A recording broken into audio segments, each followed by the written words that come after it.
All right, Shalom. First and foremost, I want to give all praise, honor, and glory to Yahawah, Bahashem, Yahawashi, Bahashem Rakakwadash. Double honor to the apostles and the elder bishops at Great Millstone who rule well. Peace and salutations to the elect scattered throughout the four corners of the earth. The men on the highways and the byways that are pushing this word in truth and in sincerity. To the remnant men, women, and children of the elect, to you all I say shalom. My name is Ahmawan Ahyash, and I'm back with another lesson through the power spirit. Yahawashi, Yahawashi, Lord willing, this is edifying. This is going to be a land back off the elder brother Ahmawan Gabar. He did a lesson about 3 hours ago. He was on live, and the title, as you can see, I have here, it says the masses are distracted. Okay, and the spirit hit me to actually do a land back because I actually saw a video on Twitter that basically speaks to this exact lesson. Okay, and I want to do a land back and just go into a little bit of the details when it comes to being distraction, what that looks like, what that sounds like, because we are witnessing exactly that, and what the elder brother Ahmawan Gabar was going into. Mainly, he was basically just saying, look at what's going on with the Diddy situation. Okay, now with the Diddy situation, you can see clearly that it's a distraction from what's truly going on, because what Esau likes to do with these distractions is, obviously you have a high profile name, a guy like Diddy, right? And not that the distraction is, it's not necessarily false. I'm sure all the, the reports of most of that stuff that's coming out is actually true. It's actually going on, but it's keeping your eye off of the real shit. Okay, which is all of the prophecies, all the information and the events that tie into the Bible prophecies. That's what he wants to keep your eyes off of. All right, so the reasons behind all this, and this war talk, everything that's going on over there with Iraq, over there with Ukraine and Russia, with the Hamas and the Israeli conflict, all of these heightened tensions over there in the Middle East and in those regions, he wants to keep your eyes and your ears off of. You talk about the central bank digital currencies.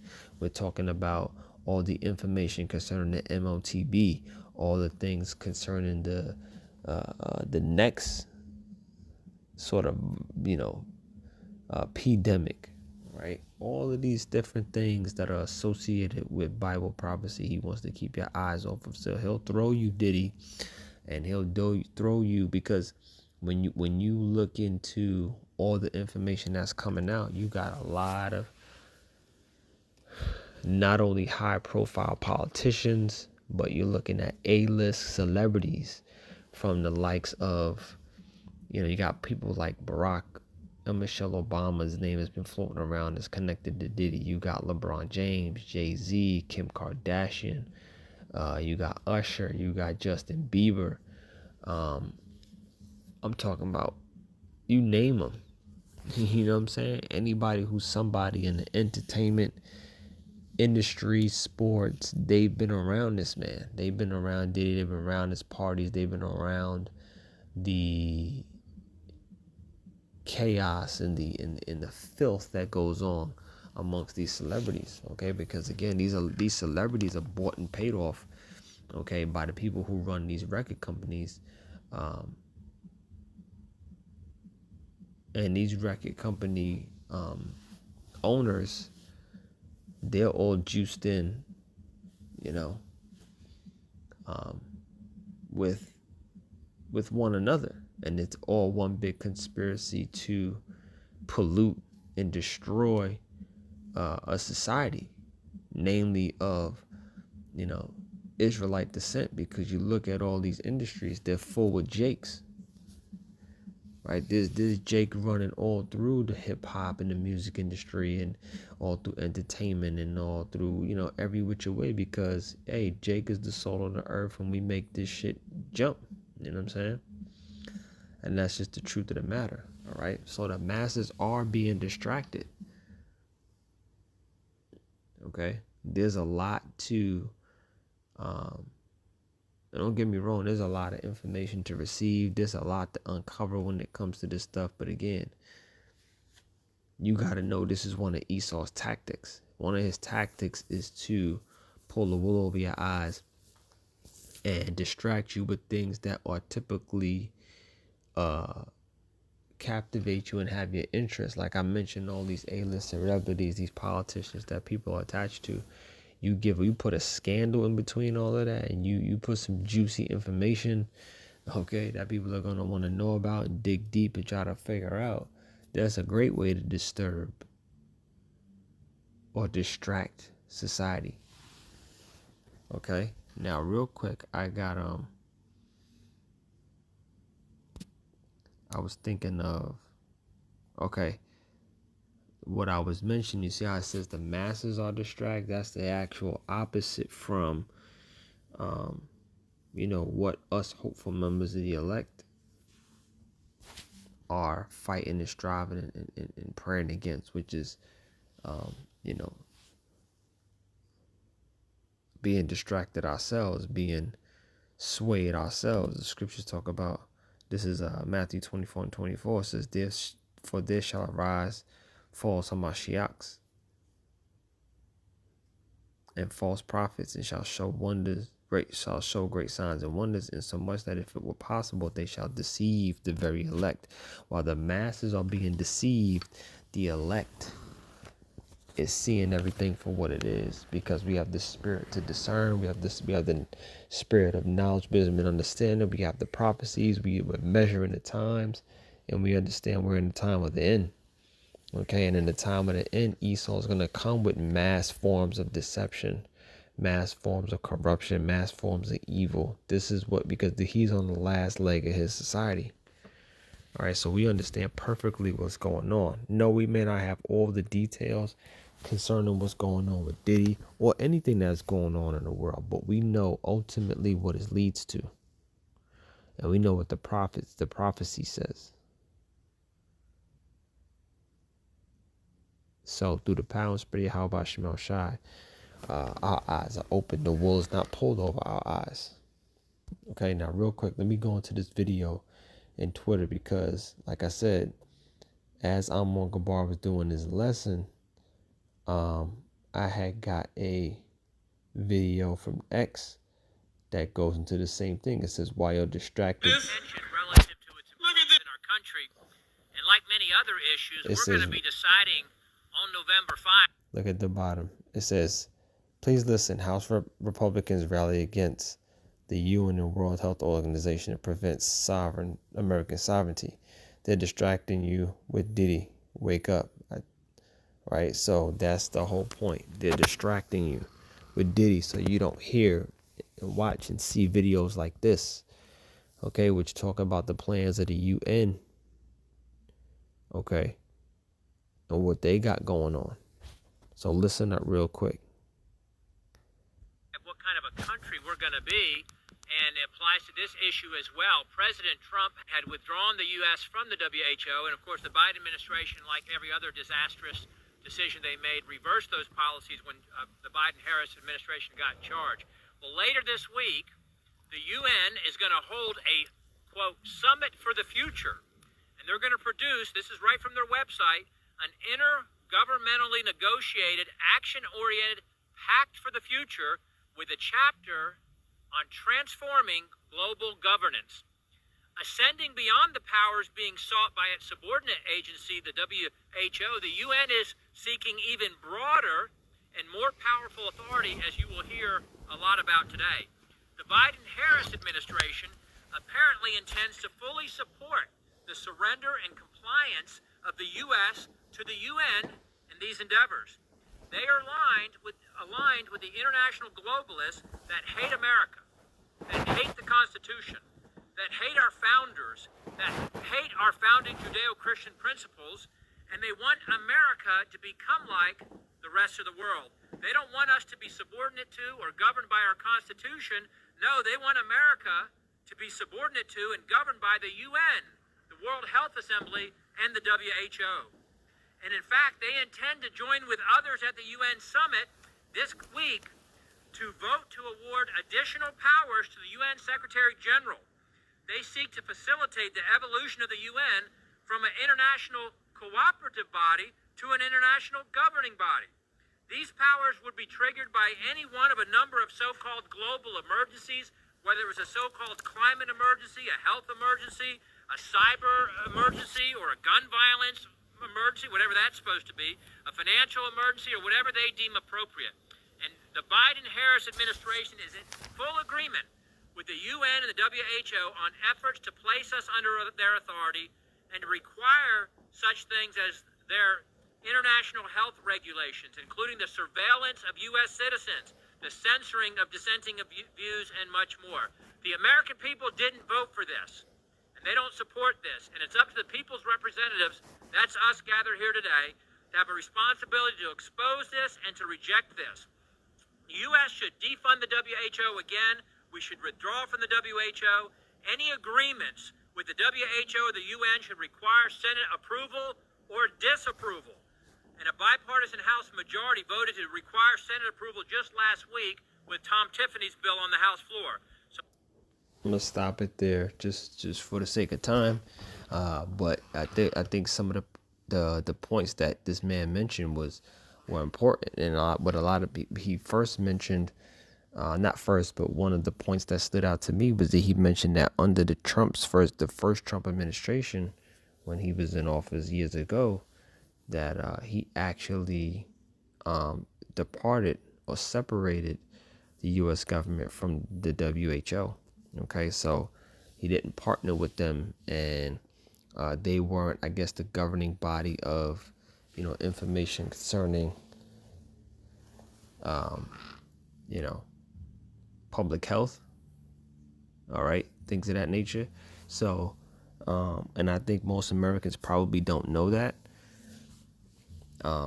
What I found interesting, and what I was actually thinking, and that's the spirit, man. I was thinking that, like, with all this stuff surrounding the so-called elections and what's happening, and they got people, these American citizens, thinking that the fate of the world is online with this election.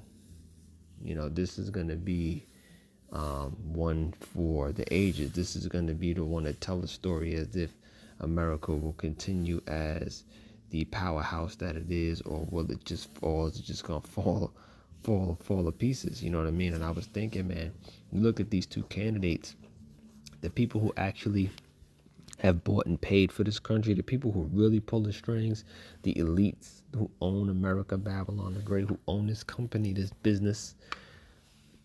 This so-called election is not about who's going to be the president and how good of a job they're going to do to run to me, it feels like this is going to be the last election, and it feels like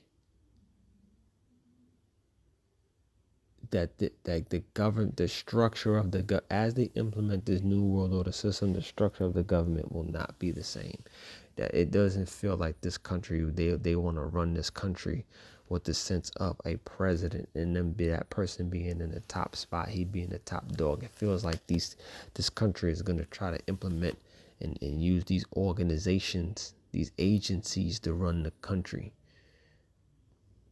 You know what I mean? Because you look at the MOTB, and you look at what the New World Order, how it's set up under this fourth industrial revolution, you look at it, and this is going to be about technology. This is going to be about public health. This is going to be about everything except for, the old system. Even the old system, the way it's set up now, like voting, that's going to be a thing of the past. This is going to be, you're not going to have a system of so-called democracy where you get to vote for. This is going to be draconian, man. You're going to have to get down and lay down with this new world order system. Right? You're not going to have, and you don't really got to have you don't really have the so-called right to vote now. It's all an illusion. It's an illusion of vote. They about to strip that whole thing. All right.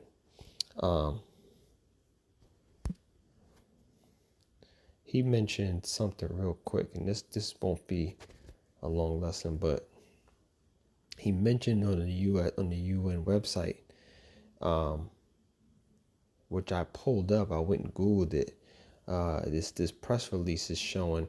It says United Nations adopt groundbreaking pact for future to transform global governance. All right.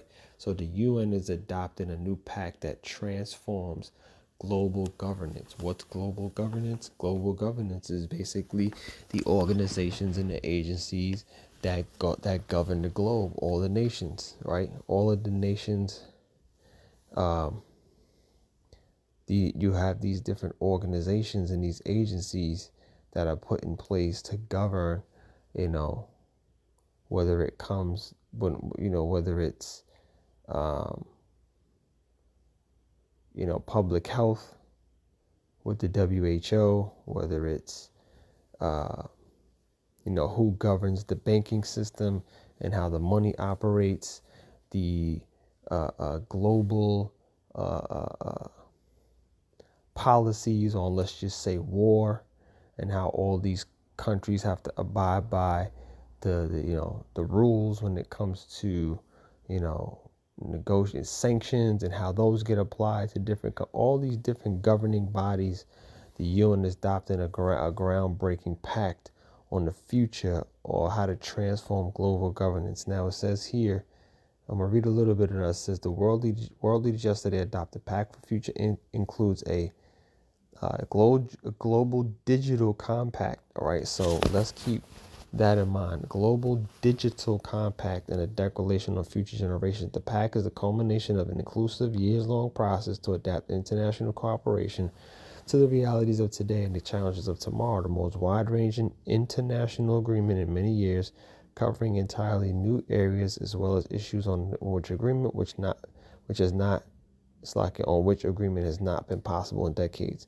The pact aims above all to ensure that international institutions can deliver in the face of a world that has changed dramatically since they were created. The Secretary General has said, we cannot create a future fit for our grandchildren with the system built by our grandparents. I thought this was important when I read it the first time. It says, we cannot create a future fit for our grandchildren on a system built by our grandparents, which basically says that this new world order system will need to be implemented. The old system that their grandparents then created is not the same system that will be used moving forward. Okay, for that global governance.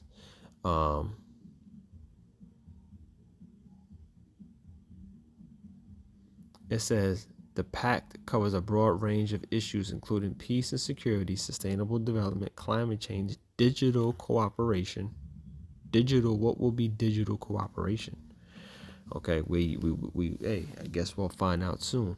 All right, and the transformation of global governance. The key deliverables in the pact include, in the area of peace and security, the most progressive and concrete commitment to Security Council reform since 1960s, with plans to improve effectiveness and representativeness of the council, including by redressing the historical underrepresentation of Africa as a priority. It says the first multilateral recommitment to nuclear disarmament in more than a decade, with a clear commitment to the goal of totally eliminating nuclear weapons, which is not going to happen. Okay. Steps to avoid weaponization of misuse of technology such as lethal autonomous weapons, and affirmation that the laws of war should apply to many of these new technologies. And this is what I mentioned, where the laws of war will be governed under this new pact. All right. And again, they'll obviously be touching on issues concerning the technologies that are in place. Obviously, the CBDCs who may or may not govern these new currencies and all these different type. I mean, you have different institutions and agencies in place, like the SEC, for example, here in America, to govern these sort of systems. Okay, and that's what we're looking at. Okay, so what the man was mentioning in the video on X, okay, is that we should keep our eye on this, okay, because they're basically whistleblowing and talking about the corruption of agencies or organizations like the UN and the people that they hire to put these systems in place and how they even operate. It's just, this place, man, America, Babylon the Great, it's really at its end, man. Okay, because they can't even get simple things right anymore. All right. They can't even get it. Look here. It says the pact covers a broad range of issues, including peace and security, sustainable development, climate change, digital cooperation, human rights, gender, youth, and future generations. And why I say they can't get things right here, because when you go into the scriptures, man, the scriptures will tell you how to govern a world. All right. They've complicated this thing so much and made it so evil and wicked and corrupt. It's very simple when it comes to raising children. Okay, if everybody was under the proper law, statutes, and commandments of the scriptures tell you how to govern a society, how to govern a world. But Esau, Edom's in the rulership sheet, and this current system, this current operation is a reflection of the devil. It's a reflection of who's in the power seat. Okay, he's ruined and destroyed everything, which creates the need for all types of new systems in place, for all changing of the guard and how people feel about how this country is. It's just all a mess, man. All right, it's all a mess. Let me grab a couple of scriptures. I've been rambling, but I want to jump into the scriptures real quick. This is the book of Psalms. I only got 3 precepts lined up. Psalms chapter 58 in verse 3. This is Esau, Edom, man. It says, the wicked are estranged from the womb. They go astray as soon as they be born, speaking lies. Okay, and this is the characteristics of Esau, Edom, so-called white man. He is estranged from the womb. They go astray as soon as they be born, speaking lies. And that's all this man does. He has a destructive nature. He has a deceptive, destructive nature. Okay, as soon as he be born, he don't know nothing but speaking lies and evil and corruption, man. That's who this man is. It says their poison is like the poison of a serpent. They are like the deaf adder that stoppeth the ear. Okay, so now, we have the characteristics of Esau, Edom, and what it would look like under his rulership. This is everything that we're witnessing. We're witnessing a rulership that is built on lies. Okay, going astray. The poison is like the poison of a serpent. We're talking about a serpent here, a slithery, slimy greaseball of a serpent. Okay, known as Esau, Edom. This is who we're dealing with. Okay, so the scriptures will expose this man, and for who he really is. Okay, this is the book of Ezekiel 47. Sorry, Salakia. This is Jeremiah. Or is it Isaiah? Salakia. Isaiah 47:12. It says, stand now with thine enchantments and with the multitude of thy sorceries, because that's what this man is into. Everything we see here is a bunch of witchcraft, man. All the illusions that they created for people to buy into. These are all the enchantments that are written about in the scriptures. Stand now with thine enchantments and with the multitude of thy sorceries. Everything is sorcery with this man. Okay? He got you looking left while everything is going on over here to the right. Right? He got you looking up while everything is going down. All right? Stand now with thine enchantments and with the multitude of thy sorceries, wherein thou hast labored from thy youth. If so be, thou shalt be able to profit. If so be, thou mayest prevail. Okay, thou art worried in the multitude of thy counsels. Let now the astrologers, the stargazers, the monthly prognosticators stand up and save thee from these things that shall come upon thee. Okay, so we understand, who we're dealing with. Okay, because the scriptures describe this man to a T. Okay, he's a sorcerer. Okay, that's who this man is. That's who comes up with these types of plans. That's who creates global pandemics and shuts down the world in front of everybody's eyes and act like it's all good. It implements mandatory vaccines. Okay, To where people, if people don't comply, they're stripped of their opportunity to survive and support their families. That's what a sorcerer and an evil, wicked man does. Okay? That's who's behind all of this, all of the deception. Okay? Do the pound spread the Yahawashi Yahshai, man, this man be destroyed immediately. Okay? This is the book of Ephesians. And again, Salakia for rambling, man, but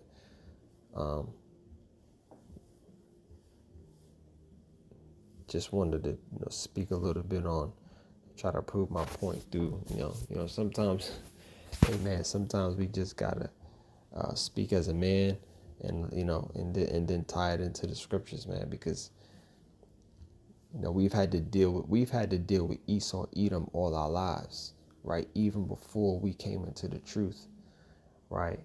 And we've had experience living in this world and dealing with the corruption and the deception and everything, even before coming into the truth. So now that we have this truth and we have the understanding, man, it brings it all together, man. It brings it all together. And it makes it make a whole lot more sense. Ephesians 6:11 says, put on the whole armor of the Most High, that ye may be able to stand against the wiles of the devil. All right. For we wrestle not against flesh and blood, but principalities, against powers, against the rulers of darkness of this world, against spiritual wickedness in high places. Okay. The monthly prognosticators. Okay. The sorcerers, the witchcraft, everything that this man, these are the principalities against the rulers of darkness, against the spiritual wickedness in high places. This is who we are dealing with. Okay, and this is the one who's able to deceive, and not only deceive, but he's able to distract the masses. Okay, and he's running the same play that he always runs, but that's just who he is. That's how he does. All right, may death and destruction come upon Esau, Edom, Babylon the Great. May deliverance of the nation of Israel be at the doorstep. All right. Beginning with the elect. Okay? Because this truth is actually only for the elect. The deliverance and salvation of the nation of Israel is really for the elect. Ultimately, 2/3 of our people will be destroyed, and they'll be reborn again as the sons of the elect. All right? But in the meantime, it's about the Lord's chosen. All right? And we cannot wait for the Lord to just bring down the hammer and bring destruction on this place, because that's what it deserves. All right, so with that, I'm going to leave it there. As always, I hope you were edified. I want to give all praise, honor, and glory to Yahawah, Bahasham, Yahawashi, Bahashim Rakakwadash. Double honor to the apostles and the elder bishops at Great Millstone who rule well. Peace and salutations to the elect as always. Shalom.